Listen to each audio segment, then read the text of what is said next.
Hello. If you're watching this video, then you found my blog, Pieces of My Heart. My name is Wendy, and I would like to talk to you a little bit about suffering as a Christian. I feel like now, specifically in the United States, the government is being able to dictate what we're able to preach and not preach from the pulpit. I feel like that our social media is being censored and hidden from the public and considered as threat or as some type of hate crime. There's a few questions that I think we should ask ourselves.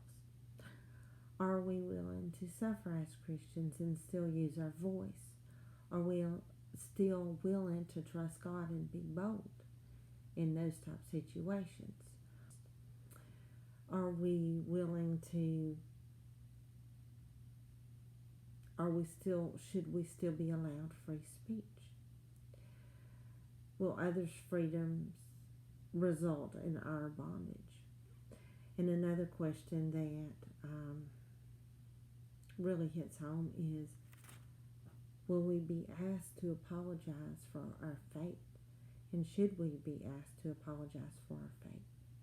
These are things that I think that we should think about in advance before we're put into these type of circumstances and situations, and that we know where we stand and how far we're willing to go in order to be bold for Christ.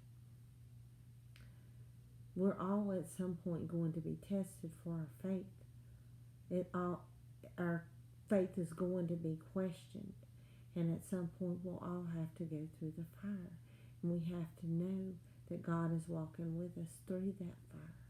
And we also need to understand that if we're going to go through this fire or these fiery trials, that we need to not come out empty-handed, that we need to spoil the camp of the enemy. When you go through these trials and you endure, promotion is always on the other side. When the 3 Hebrew nobles went through the fire, God went with them, and when they came out, all of the residual burnt off, and everything that was worthy stayed. And not only that, but they were unbound. And when they went in the fire, they were just 3 Hebrew nobles. When they came out, they were promoted. They were recognized. In a country that did not acknowledge God, they were recognized for their faith. You have to realize they were touched by the fire and came through with promotion. The men that threw them in were touched by fire and perished. It makes a difference if you have God with you, and you should not be afraid. I have a scripture that I would like to share with you, and it's this. It's 1 Peter 4, verse 12 and 13, which says, "Beloved, do not be surprised at the fiery trial that has come upon you as though something strange were happening to you, but rejoice that you share in the sufferings of Christ, so that you may be overjoyed at the revelation of His glory."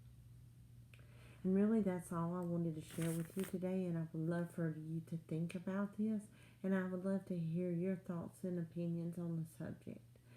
And as always, thank you for watching. Have a good day.